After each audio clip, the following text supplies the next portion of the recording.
ఏపీలో పర్యటించారు కేంద్ర హోంమంత్రి Amit Shah. CM Chandrababu, deputy CM Pawan కళ్యాణ్లతో కలిసి ఎన్ఐడీఎం, ఎన్డీఆర్ఎఫ్ల కార్యక్రమాల్లో పాల్గొన్నారు. కృష్ణా జిల్లా కొండపావులూరులో ఎన్ఐడీఎం క్యాంపస్, ఎన్డీఆర్ఎఫ్ 10వ బెటాలియన్ను ప్రారంభించారు. ఎన్ఐడీఎం క్యాంపస్లో ఒక మొక్కను నాటారాయన. 160 కోట్ల వ్యయంతో ఎన్డీఆర్ఎఫ్ క్యాంపస్ నిర్మించింది కేంద్రం. ఈ క్యాంపస్లో fire accident rescue mock drill వీక్షించారు. ఆ తర్వాత ఎన్డీఆర్ఎఫ్ ఉపయోగించేటువంటి అత్యాధునిక వస్తువుల గురించి కేంద్ర హోంమంత్రికి వివరించారు అధికారులు. ఉదయం బీజేపీ నేతలతో ప్రత్యేక సమావేశమయ్యారు. పలు కీలక అంశాలపై పార్టీ నేతలకు అమిత్ షా దిశానిర్దేశం చేశారు. ఏపీకి కేంద్రం ఇస్తున్న ప్యాకేజీలు, పథకాలను ప్రజల్లోకి బలంగా తీసుకెళ్లాలని నేతలకు సూచించారు.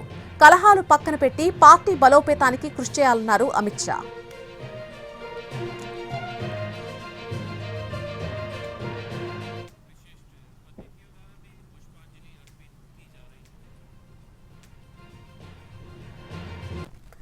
ఏపీకి 3 లక్షల కోట్ల విలువైన పెట్టుబడులు, సహకారాన్ని కేంద్రం అందించిందని అన్నారు అమిత్ షా. విశాఖ స్టీల్ ప్లాంట్ కూడా సాయం చేశామన్నారు. అమిత్ షా పనితీరు చూస్తే అసూయ కలుగుతుందని అన్నారు ఏపీ సీఎం చంద్రబాబు. ప్రధాని మోడీ, అమిత్ షా సూచనలతోనే గత ప్రభుత్వ విపత్తు నుంచి రాష్ట్రాన్ని కాపాడగలిగామని అన్నారు డిప్యూటీ సీఎం పవన్ కళ్యాణ్. 2 दिन पहले ही कैबिनेट में विशाखापट्टनम के स्टील प्लांट के लिए 11,000 करोड़ रुपए की इन्वेस्टमेंट की घोषणा, मदद की घोषणा नरेंद्र मोदी जी ने की है. इसमें 11,000 करोड़ रुपए से ज्यादा महत्वपूर्ण ये है कि आंध्र का गौरव ऐसा विशाखापट्टनम स्टील प्लांट अब लंबे समय तक चलने वाला है, वो सुनिश्चित हो गया है. You are seeing as on today, our Home Minister is very, very determined. He wanted to protect every citizen in the country, nook and corner.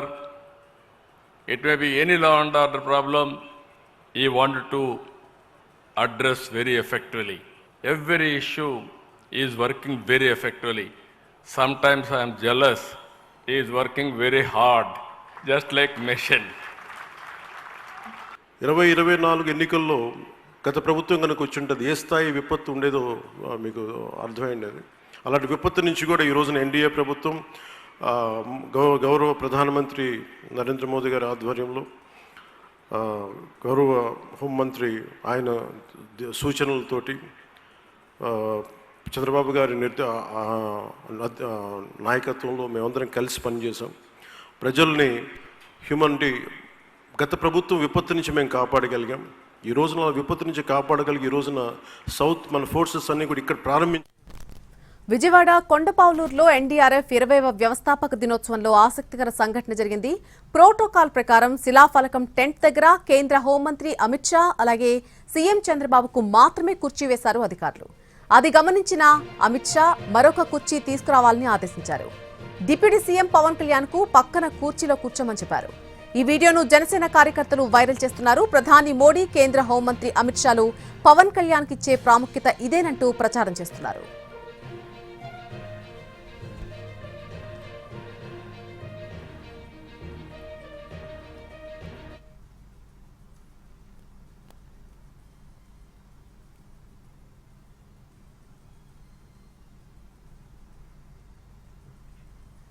CM Chandrababu Davos బయలుదేరారు. రేపు మంత్రి లోకేష్ కూడా దావోస్ కు వెళ్లనున్నారు. 4 రోజుల పాటు ముఖ్యమంత్రి చంద్రబాబు పర్యటన కొనసాగనుంది.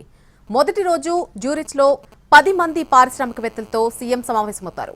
అనంతరం హోటల్ హయత్ లో meet and greet with Telugu diaspora పేరుతో జరిగేటువంటి తెలుగు పారిశ్రామికవేత్తల సమావేశంలో పాల్గొని రాష్ట్రంలో పెట్టుబడులకు ఉన్నటువంటి అవకాశాలపై చర్చిస్తారు. అనంతరం దావోస్ వెళ్లి పారిశ్రామికవేత్తలతో సమావేశంలో పాల్గొంటారు. రెండో రోజు పలు అంతర్జాతీయ సంస్థల చైర్మన్లు, సీఈఓలతో జరిగే సమావేశానికి యూఏఈ ఎకానమీ మంత్రి అబ్దుల్లా బిన్ తో కలిసి చంద్రబాబు హాజరవుతారు. అనంతరం ఎనర్జీ ట్రాన్స్మిషన్ చర్చల్లో పాల్గొంటారు.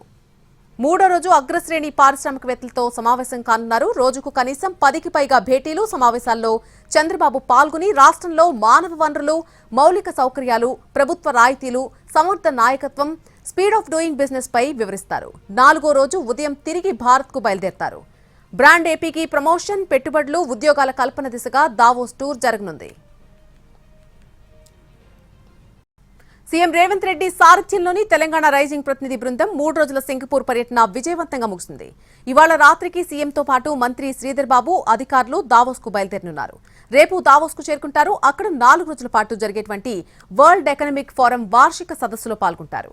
ప్రపంచ వేదికపై తెలంగాణకున్నటువంటి అనుకూలతలను చాటి చెప్పి హైదరాబాద్ ను ప్రపంచ స్థాయి పెట్టుబడుల గమ్యస్థానంగా పరిచయం చేయాలనే లక్ష్యంతో రాష్ట్ర ప్రతినిధి బృందం దావోస్ పర్యటనకు బయలుదేరుతోంది.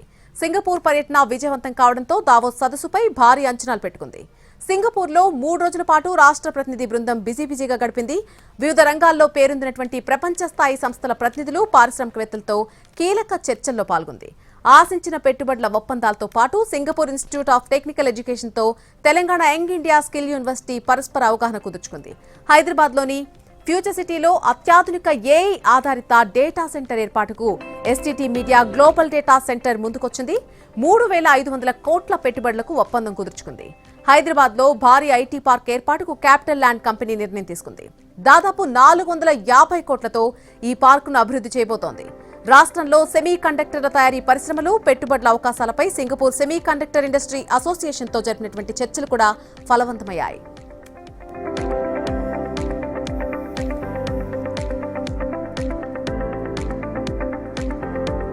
తెలంగాణలో రేషన్ కార్డుల జారీపై ప్రతిపక్షాలు విమర్శలు చేస్తూ ఉండటంతో మరోసారి క్లారిటీ ఇచ్చింది కాంగ్రెస్ సర్కార్. అర్హత ఉన్న వాళ్లందరికీ రేషన్ కార్డు ఇస్తామని స్పష్టం చేసింది. ఇందులో అపోహలు, అనుమానాలు పెట్టుకోవాల్సిన అవసరం లేదంటున్నారు మంత్రులు. రాష్ట్రంలో అర్హత కలిగిన ప్రతి కుటుంబానికి రేషన్ కార్డు ఇస్తామన్నారు డిప్యూటీ సీఎం భట్టి విక్రమార్క. గ్రామ సభల్లో నిష్పక్షపాతంగా లబ్ధిదారుల ఎంపిక చేస్తామని చెప్పారు. లబ్ధిదారుల జాబితా ఎక్కడో తయారు కాదని, గ్రామ సభల్లోనే ఎంపిక జరుగుతుందని చెప్పారు ఆయన. కొత్తగా 10 సంవత్సరాల నుంచి రేషన్ కార్డు లేక ఇబ్బంది పడుతున్నటువంటి కుటుంబాలకు కూడా స్పష్టంగా ఇందిరమ్మ ప్రభుత్వం ఒక మాట ఇచ్చింది. అర్హత కలిగినటువంటి ప్రతి కుటుంబానికి రేషన్ కార్డు ఇస్తాము. చాలా గ్రామాల్లో ఉన్నటువంటి ప్రజలందరూ కూడా రకరకాలైనటువంటి అపోహలు ఉన్నారు. ఏదో ఆ లిస్టు తయారైంది, ఈ లిస్టు తయారు. ఏ లిస్టు తయారు కాలేదు. అన్ని లిస్టులు ఆ గ్రామంలోనే తయారైతాయి, గ్రామ సభలోనే తయారైతాయి. గ్రామ సభలు పెడతారు. ఆ గ్రామంలో అర్హత ఉన్నటువంటి వాళ్ళందరూ పేర్లు రాస్తారు. అవి వాటిని ప్రకటిస్తారు కూడా.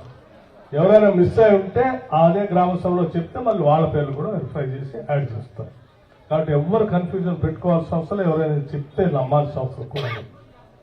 తప్పనిసరిగా అర్హత ఉన్నటువంటి వాళ్ళందరికీ రేషన్ కార్డులు వచ్చేటువంటి కార్యక్రమాన్ని ఏర్పాటు చేస్తారు.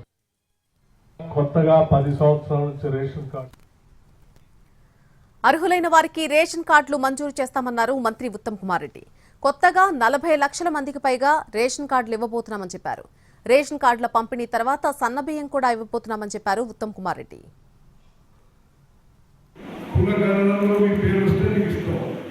మీరు ప్రజావాణిలో పెట్టుకున్నా సరే, మీరు ప్రజాపాలనలో పెట్టుకున్నా సరే, ఈ సేవలో పెట్టుకున్నా సరే, వచ్చే గ్రామ సభలో పెట్టుకున్నా సరే, మీకు అర్హత ఉంటే, ఎలిజిబిలిటీ ఉంటే మా ప్రభుత్వం రేషన్ కార్డు ఇవ్వబోతుంది. మొత్తం తెలంగాణ రాష్ట్రంలో అర్హత ఉన్న చివరి వ్యక్తికి రేషన్ కార్డు వచ్చే వరకు ఈ ప్రక్రియ కొనసాగుతుందని చెప్పి మనం చేస్తున్నా. మా క్యాబినెట్ మంత్రులు నిర్ణయించుకుని అందరికీ ఉచితంగా మంచి క్వాలిటీ సమన్వయం చేయబోతున్నాము. ఈ రాష్ట్ర back to news. Nara Lokesh కు డిప్యూటీ సీఎం పదవి ఇవ్వాల్సిందే అంటున్నారు పిఠాపురం మాజీ ఎమ్మెల్యే వర్మ. లోకేష్ కష్టాన్ని గుర్తించాలని క్యాడర్ కోరుకోవడంలో తప్పే ఉంది అంటూ కూడా ఆయన ప్రశ్నిస్తున్నారు. లోకేష్ డిప్యూటీ సీఎం కావాలని ఒక టీడీపీ కార్యకర్తగా కోరుకుంటున్నానని చెప్పారు వర్మ.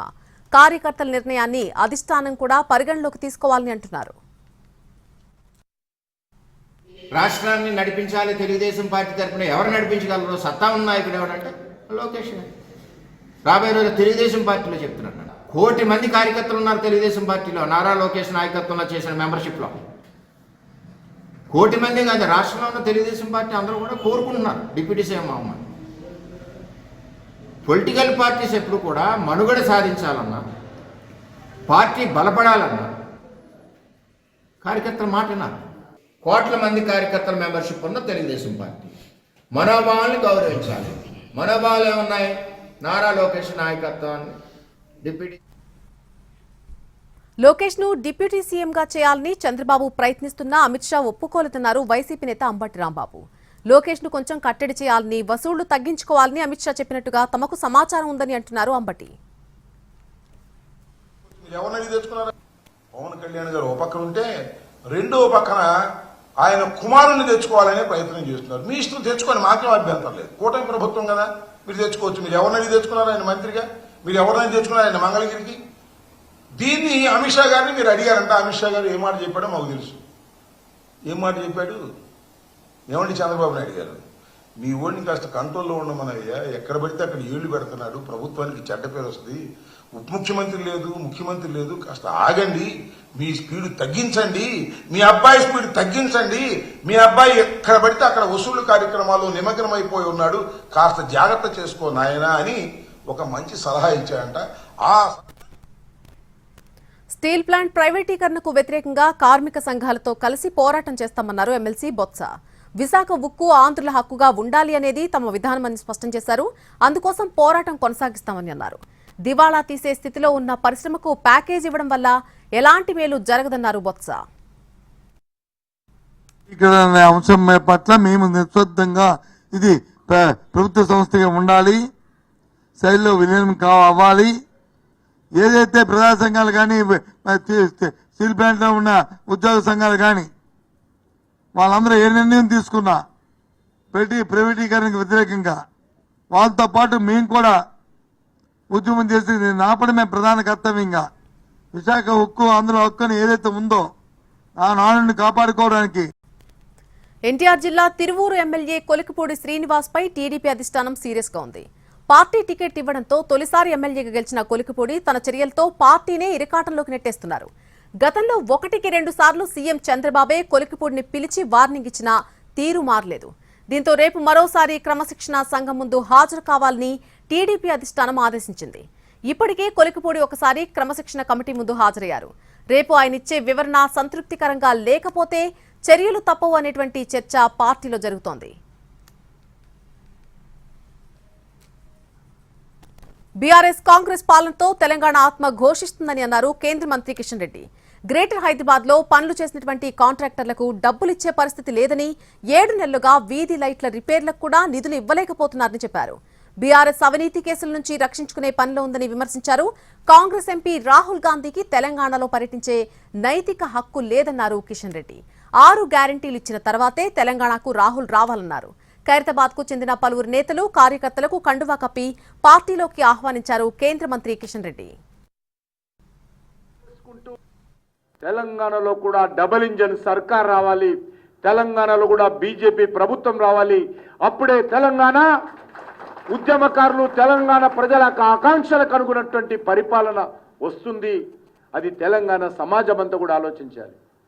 ఈరోజు 2 పార్టీలు తొక్కించుకుంటా ఎక్కించుకుంటా, ఈ 2 పార్టీలు నువ్వు తిన్నవంటే నువ్వు తిన్నవని, నువ్వు అమలు చేయలేదంటే నువ్వు అమలు చేయలేదని ఒకరి మీద ఒకరు ఆరోపణలు చేసుకుంటూ ప్రజల దృష్టి మళ్లించేటువంటి ప్రయత్నం చేస్తా ఉన్నారు. రాహుల్ గాంధీ హైదరాబాద్కు వస్తాడట, తెలంగాణకు వస్తాడట. రాహుల్ గాంధీని ఒకటే ప్రశ్నిస్తున్నాను, మీకు తెలంగాణ పర్యటించేటువంటి నైతిక హక్కు లేదు. కాంగ్రెస్ అగ్రనేత రాహుల్ గాంధీపై ఎఫ్ఐఆర్ నమోదైంది. దేశంతోనూ కాంగ్రెస్ పార్టీ పోరాడుతుందని రాహుల్ గాంధీ చేసినటువంటి వ్యాఖ్యలు దుమారం రేపుతున్నాయి. ఈ వ్యాఖ్యలపై అభ్యంతరం వ్యక్తం చేస్తూ మోన్జిత్ చాటియా అనే వ్యక్తి చేసినటువంటి ఫిర్యాదుతో అసోంలోని గౌహతి పోలీస్ స్టేషన్లో ఎఫ్ఐఆర్ నమోదైంది. రాహుల్ గాంధీ వ్యాఖ్యలు వాక్ స్వాతంత్ర పరిమితులు దాటాయని, జాతీయ భద్రతకు తీవ్రమైన ముప్పు కలిగిస్తాయని అన్నారు చాటియా. ప్రతిపక్ష నాయకుడిగా ప్రజాస్వామ్య సంస్థలపై ప్రజలకు విశ్వాసం కల్పించాల్సిన బాధ్యత రాహుల్ గాంధీకి ఉందన్నారు. కానీ ఆయన అందుకు బదులుగా అబద్దాలు వ్యాప్తి చేసి దేశ ఐక్యతను, సార్వభౌమత్వాన్ని ప్రమాదంలో పడేస్తున్నారని ఆరోపించారు. ఢిల్లీలో కాంగ్రెస్ కొత్త కార్యాలయం ప్రారంభోత్సవం సందర్భంగా రాహుల్ గాంధీ ఈ వ్యాఖ్యలు చేశారు. బీజేపీ, ఆర్ఎస్ఎస్ దేశంలోని ప్రతి సంస్థను తమ గుప్పిట్లో పెట్టుకున్నాయని అన్నారు. ఇప్పుడు బీజేపీ, ఆర్ఎస్ఎస్ తో పాటు భారతదేశంపై కూడా పోరాడుతున్నామని అన్నారు రాహుల్ గాంధీ. ఈ వ్యాఖ్యలను ఇప్పటికే పలువురు కేంద్ర మంత్రులు తప్పుపట్టారు. ఢిల్లీలోని 70 అసెంబ్లీ స్థానాలకు 719 మంది అభ్యర్థులు బరిలో ఉన్నారు. ఆమ్ ఆద్మీ పార్టీ అధినేత కేజ్రీవాల్ పోటీ చేస్తున్న న్యూఢిల్లీ నియోజకవర్గం నుంచి అత్యధిక సంఖ్యలో పోటీ చేస్తున్నారు. ఆ నియోజకవర్గం నుంచి మొత్తం 1040 నామినేషన్లు దాఖలయ్యాయి. 23 మంది అభ్యర్థులు బరిలో ఉన్నారు. వీరిలో 2 ఢిల్లీ మాజీ సీఎంల కుమారులైనటువంటి బీజేపీకి చెందిన పర్వేష్ వర్మ, కాంగ్రెస్ కు చెందిన సందీప్ దీక్షిత్ ఉన్నారు. ఢిల్లీ అసెంబ్లీ ఎన్నికలకు 981 నామినేషన్లు దాఖలవగా 477 నామినేషన్లు తిరస్కరించారు. దీంతో 719 మంది అభ్యర్థులు ఎన్నికల బరిలో ఉన్నట్టు ఈసీ ప్రకటించింది. కేజ్రీవాల్ నియోజకవర్గంలో గరిష్టంగా నామినేషన్లు దాఖలయ్యాయి. మొత్తం 29 మంది అభ్యర్థులు 40 నామినేషన్లు దాఖలు చేశారు. చివరకు 23 మంది పోటీలో నిలిచారు. మరోవైపు పటేల్ నగర్, కస్తూర్బా నగర్ స్థానాల్లో అత్యల్పంగా 5 అభ్యర్థులు ఎన్నికల బరిలో ఉన్నారు. ఫిబ్రవరి 5న ఢిల్లీలో ఒకే దశలో పోలింగ్ జరగబోతోంది. ఫిబ్రవరి 8న కౌంటింగ్ నిర్వహించి ఫలితాలు ప్రకటిస్తారు.